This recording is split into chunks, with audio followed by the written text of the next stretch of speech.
I'm here to talk about success. The first rule of success is to have a vision. You see, if you don't have a vision of where you go, and if you don't have a goal where you go, you drift around and you never end up anywhere. I mean, as you know, I was born in 1947 in Austria after the Second World War. So I was very fortunate that I stumbled onto my vision. And I didn't really like Austria when I grew up. I couldn't wait to get out of there. I couldn't see myself becoming a farmer or a worker in a factory or anything like that. Even though my parents wanted me to stay there and have a normal life. But that was their vision, not mine. My vision was totally different. I felt that I was born for something special, for something unique, for something big. Then one day I went to school. I remember I was 11 years old, and they showed a documentary about America. And there they showed in this documentary the huge skyscrapers, the high-rises, the huge bridges, the 6-lane freeways, and all of this stuff. And I said to myself, that's where I want to be. I don't want to be around here with these little farmhouses and these little buildings. I want to be in America. One day after school, I walked by a store in Graz. So I went inside and I looked around, and then I saw a magazine. I saw a bodybuilding magazine that had Reg Park on the cover. Reg Park was then a 3-time Mr. Universe. And I saw him on the big screen as Hercules. I read that and I said to myself, wow, this is the blueprint for my life. This is exactly what I want to do. I want to become a bodybuilding champion just like Reg Park. I want to get into movies just like Reg Park. And I want to make millions of dollars and be rich and famous just like Reg Park. Do you know how great it felt that I knew where I was going? Imagine the majority of people don't know where they're going. I knew where I was going, that I'm going to become this bodybuilding champion just like him. So it was just a question of how do you do it? I was so relieved, because when you have a goal, when you have a vision, everything becomes easy. So people always ask me, when they saw me in the gym in the pumping iron days, they say, why is it that you're working out so hard? 5 hours a day, 6 hours a day, and you have always a smile on your face. And I told people all the time, I said, because to me, I'm shooting for a goal. In front of me is the Mr. Universe title. So every rep that I do gets me closer to accomplishing that goal, to make this goal, this vision turn into reality.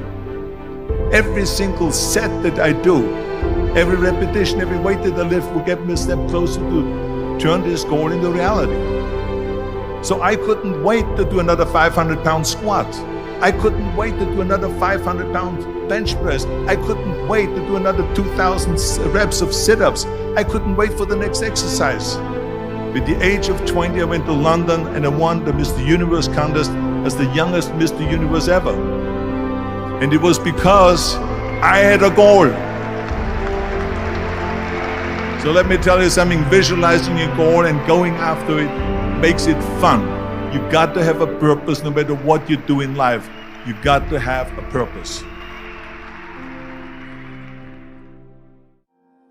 74% hate their job in America. Now, this is not much different when you come to Europe. The majority of people don't like what they're doing, because they're really not doing it because they didn't have a goal and they followed this goal. They just aimlessly drift around, and then all of a sudden there's a job opening, so they get that job because you have to work. But then when you work, it's a chore. It's work. It's not fun. So if you think about, only a quarter of the people really enjoy what they're doing in life. That is unbelievable if you think about it. So I felt so blessed that I knew what I was doing. It's like a medical student that studies and knows he wants to become a doctor. You know where to go. And the same thing is also in politics. I remember that in politics, I had a very clear vision that I will be the leader of California. That's as far as I could go because I was not born in America, so I could not run for president. So being the governor of the fifth largest state, the largest state, the fifth largest economy in the world, was for me really the ultimate title, the ultimate accomplishment in politics. So even though people came up to me and says, why don't you go and run for something smaller, you're never gonna make it. I ran for governor, and then 2 months later I became governor of the state of California. Again, because I had a very clear vision what I'm gonna do with California. So that's rule number one, have a vision. Rule number two is, don't listen to the naysayers. Don't listen to the naysayers.